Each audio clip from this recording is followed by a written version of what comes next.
Israel ने गजा के खिलाफ एक खतरनाक प्लान तैयार कर लिया है। गजा में पूरी तरीके से आर्मी, अब इजरायली आर्मी जो है वो गजा को अपने कंट्रोल में लेने जा रही है। 10 घंटे तक चली, बीते दिन 10 घंटे तक चली बेंजामिन नेतन्याहू और तमाम सारे ऑफिशियल्स के बीच में बैठक के बाद ये फैसला हो गया। लेकिन खबर ये नहीं है। आज के इस वीडियो में मैं आपको बताने जा रहा हूं कि कैसे गजा के बाद एक नया वॉर गेम शुरू होने जा रहा है मिडिल ईस्ट में। कैसे पैलेस्टीन के बाद अब लेबनान को गृह युद्ध में झोंकने की तैयारी अमेरिका ने कर ली है। कैसे इजराइल और फिलिस्तीन के बाद इजराइल लेबनान से भिड़ने जा रहा है। किस तरीके से अब इजराइल वाली ही हालत जो है वो एक तरीके से होने वाली है लेबनान की और हिजबुल्लाह की। यानी कि एक तरीके से वो देश जो सीधे तौर पर जिसका बिजनेस है वॉर, वो एक के बाद एक नए देशों पर उसी तरीके की वही तरीका अपनाता हुआ जा रहा है। और ये बात मैं इसलिए कह रहा हूं क्योंकि एक बड़ी खबर निकल के सामने आई। यह खबर दोस्तों साफ तौर पर रॉयटर्स के हवाले से खबर निकल के सामने आई।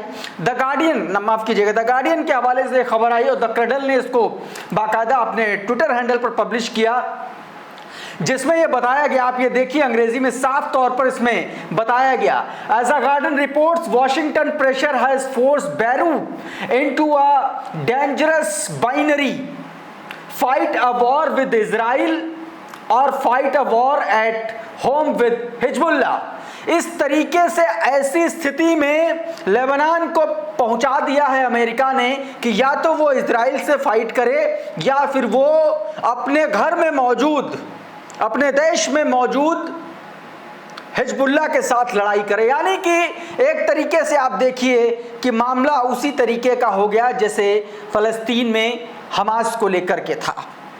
उसी स्थिति में दोस्तों ला करके पहुंचा दिया गया। इसका मैं पूरा आपको एक्सप्लेन कर देता हूं। दरअसल हुआ यह है कि द गार्डियन ने एक रिपोर्ट छापी, उसके मुताबिक वॉशिंगटन ने बैरूत जो लेबनान की राजधानी है उसको एक खतरनाक दोराहे पर ला करके खड़ा कर दिया है।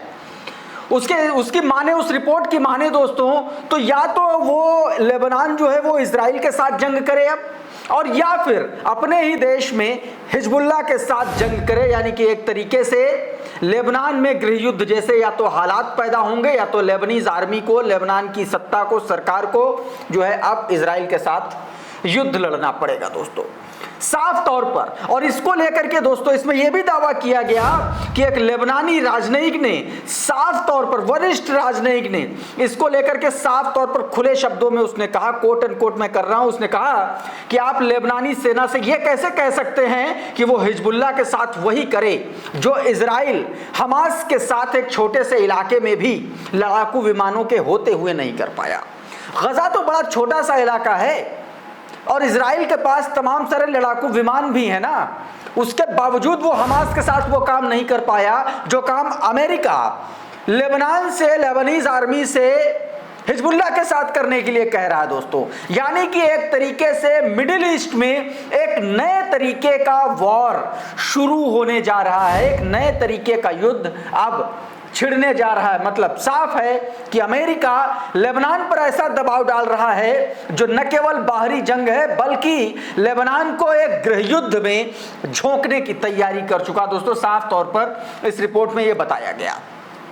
उधर दोस्तों इस तरीके की खबरें सामने आने के बाद लेबनान में प्रोटेस्ट शुरू हो गए। हिजबुल्लाह समर्थकों ने प्रोटेस्ट शुरू कर दिया। ये तस्वीरें देखिए जरा, ये तस्वीरें बता रही हैं कि जबरदस्त तरीके से वहां पर प्रोटेस्ट हो रहा है।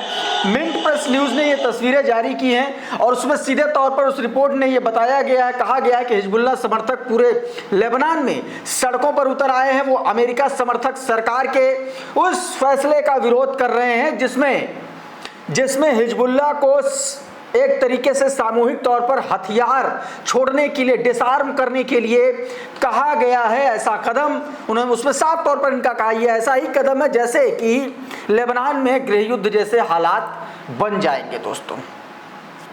उधर दोस्तों मैंने आपको बताया कि किस तरीके से हमास को लेकर के इजराइल जो है लगातार मीटिंग किया और उसके बाद में अब ये कहा जा रहा है कि गजा को कंप्लीट जो है ऑक्युपाइड किया जाएगा। और ये बात दोस्तों साफ तौर पर मीटिंग में सामने आई। साफ तौर पर दोस्तों जो मीटिंग हुई वो मैं आपको बता दे रहा हूं। ये देखिए, ये खबर है दोस्तों, इसमें बताया गया कि after 10 hours of meeting the Israeli security cabinet has approved Netanyahu's revised and softened Gaza annexation plan. The plan will see Israeli forces encircle Gaza city to begin with and then launch a ground invasion of fully occupy the city. साफ तौर पर इसमें बता दिया गया कि 10 घंटे की मीटिंग के बाद अब इस बात का दोस्तों ऐलान हो गया है। दोस्तों इस ऐलान को लेकर के दुनिया भर के देश अब साफ तौर पर खिलाफत में उतर आए हैं।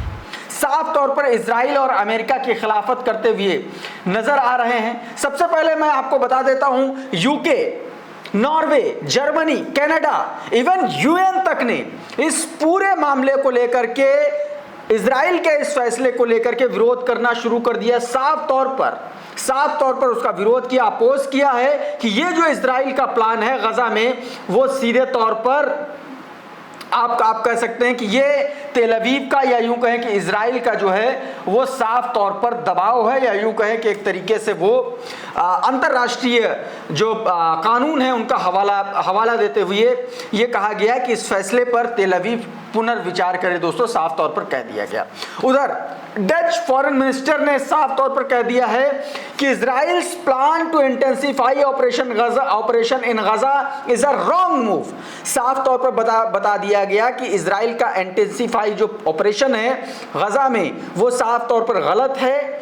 The position of the Dutch government has always been clear. ये भी बता दिया गया कि डच गवर्नमेंट की जो उनका जो स्टैंड है वो क्लियर है, that the Gaza Strip belong to the Palestine. साफ तौर पर बता दिया कि गजा जो है वो फलस्तीन का एक अभिन्न हिस्सा है और ये साफ तौर पर उनका स्टैंड। उधर सऊदी फॉरेन मिनिस्ट्री ने भी इजराइल के इस मूव को कंडेम किया है। उसमें साफ तौर पर कहा गया कि उसने बहुत मजबूती के साथ इसका विरोध किया और कहा है कि इजराइल का जो मूव है वो गलत है और इसका विरोध होना चाहिए।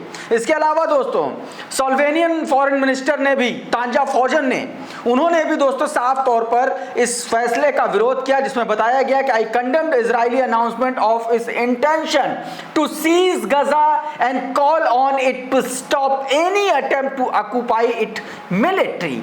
साफ तौर पर दोस्तों इन्होंने भी पूरी तरीके से वहां विरोध किया और साफ कर दिया कि यह जो फैसला है इजराइल का वो गलत है। उन्होंने कहा कि मैं गजा पर कब्जा करने के इरादे से इजराइल की घोषणा की निंदा करता हूं और उससे अपील करता हूं कि वो इसे सैन्य रूप से कब्जाने के किसी भी कोशिश को तुरंत रोक दे। ये बात दोस्तों साफ तौर पर कह दी गई है।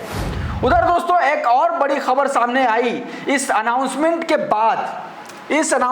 के बाद फ्रांस की तरफ से खबर आई जिसमें यह कहा गया कि फलस्तीन को राज्य के रूप में मान्यता देने के जो इरादे की घोषणा उसने की, उसके बाद यह कहा गया कि इजरायली जो मीडिया है उसके चैनलों पर फ्रांस को एक तरीके से उसको परेशान किया जाने लगा, उसको क्रिटिसाइज किया जाने लगा। आपको पता है कि फ्रांस और सऊदी अरबिया मिलकर के यूएन में एक बड़ा प्लान कर रहे थे फलस्तीन को एक अलग स्टेट की मान्यता दिलाने को लेकर के। इसी को लेकर के बिलबिलाए इजराइल ने साफ तौर पर वहां एक तरीके से अपने समाचार चैनलों के जरिए फ्रांस को क्रिटिसाइज करना शुरू किया। बताया गया कि फ्रांस द्वारा फलस्तीन को राज्य के रूप में मान्यता देने के इरादे की घोषणा के बाद इजरायली मीडिया और चैनलों ने अमेरिकी टिप्पणीकार कैंडेस ओवंस द्वारा इमैनुअल मैक्रों की गई आलोचना को बड़े पैमाने पर छापना और दोहराना साफ तौर पर शुरू कर दिया है। इजरायली मीडिया अब ओवंस को फ्रांसीसी आक्रामकता की शिकार के रूप में पेश कर रहा है और ट्रंप से उनकी रक्षा करने की अपील कर रहा है। साफ तौर पर दोस्तों इस खबर में बताया गया। इन तमाम सारी खबरों के बीच एक बहुत बड़ी खबर आई दोस्तों। एक तरफ पूरी दुनिया गजा के मुसलमानों के लिए, गजा के लोगों के लिए लड़ रही है, उसकी आवाज उठा रही है, कंप्लीट ऑक्युपाई करने के इजराइल के फैसले के खिलाफ आवाज उठा रही है। दूसरी तरफ एक मुस्लिम देश इजिप्ट ऐतिहासिक डील कर ली उसने इजराइल के साथ। जरा ये खबर देखिए, कुर्स न्यूज नेटवर्क की खबर है, ये देखिए, इसको पढ़िए, इसका हिंदी तर्जुमा मैं आपको बताता हूं कि आखिर हुआ क्या। इसमें साफ तौर पर बताया गया कि इजराइल का जो लिवायथन प्राकृतिक गैस क्षेत्र है, लिवायथन इलाके में जो उसका प्राकृतिक गैस क्षेत्र है, वहां पर इजराइल के इतिहास का अब तक का सबसे बड़ा निर्यात समझौता हुआ है इजिप्ट के साथ, जिसकी कीमत 35 अरब डॉलर बताई जा रही है दोस्तों। और इस डील के तहत गैस जो होगी वो मिस्र की न्यूमेट कंपनी को बेची जाएगी। ये सब उस समय दोस्तों हो रहा है जब इजराइल गजा में नरसंहार जारी किए हुए है और मानवीय सहायता पर साफ तौर पर उसने नाकाबंदी उसने लगा रखी है, पाबंदी लगा रखी है। रॉयटर्स की एक रिपोर्ट बताती है कि इस गैस क्षेत्र के एक साझेदार ने यह बताया कि गुरुवार को इस पूरे डील की जो है घोषणा हुई, जिसमें भूमध्य सागर के तट पर स्थित लिवायथन क्षेत्र में लगभग 600 अरब घन मीटर का भंडार है गैस का, प्राकृतिक गैस का। ये मिस्र को लगभग 130 अरब घन मीटर गैस 2040 तक या तब तक बेची जाएगी जब तक अनुबंधित मात्रा पूरी नहीं हो जाती दोस्तों। ये अपने आप में एक बड़ी खबर है कि तब दुनिया के तमाम सारे देश गजा में हो रहे अत्याचार के खिलाफ इजराइल को कोस रहे हैं, इजराइल को कंडेम कर रहे हैं। उस वक्त एक मुसलमान देश, मुस्लिम देश इजराइल के साथ उसकी इतिहास की सबसे बड़ी डील कर लेता है। इससे बड़ा और कोई दुर्भाग्य दोस्तों हो नहीं सकता है। उधर इजराइल में बड़े पैमाने पर इजराइल का विरोध शुरू हो गया। प्रेस टीवी की यह खबर है, देखिए, declaring war, Israeli ultra Orthodox rebel against military draft. दरअसल इजराइल का जो वहाँ के जेंट्स हैं, वहाँ के जो पुरुष हैं, उनको अनिवार्य मिलिट्री में सेवा देने का जो एक ड्राफ्ट है उसका अब विरोध बहुत तेजी से शुरू हो गया। इस खबर को आप देखिए कि साफ तौर पर दोस्तों इसमें यह बताया गया है कि इजरायली बस्तियों में इसको लेकर के तनाव तेज हो गया है, क्योंकि अल्ट्रा ऑर्थोडॉक्स यहूदी नेताओं और मीडिया ने पुरुषों के लिए अनिवार्य सैन्य आदेशों को लागू करने के इजरायली सेना के फैसले के खिलाफ जंग का ऐलान कर दिया है। एक तरीके से वैचारिक जंग का ऐलान कर दिया है और ये गजा पर जारी लंबे युद्ध के बीच देश के भीतर बढ़ती गहरी दरारों को भी एक तरीके से उजागर करता दोस्तों। तो इस तरीके से आप बुरी तरीके से इस पूरे मामले में दोस्तों वो इजराइल फंसता हुआ नजर आ रहा है। इस वीडियो में फिलहाल इतना ही। बहुत बहुत शुक्रिया, बहुत बहुत धन्यवाद। आप जुड़े रहिए आपके अपने चैनल द लाइव टीवी के साथ। नमस्कार। द लाइव टीवी, सच सबसे आगे।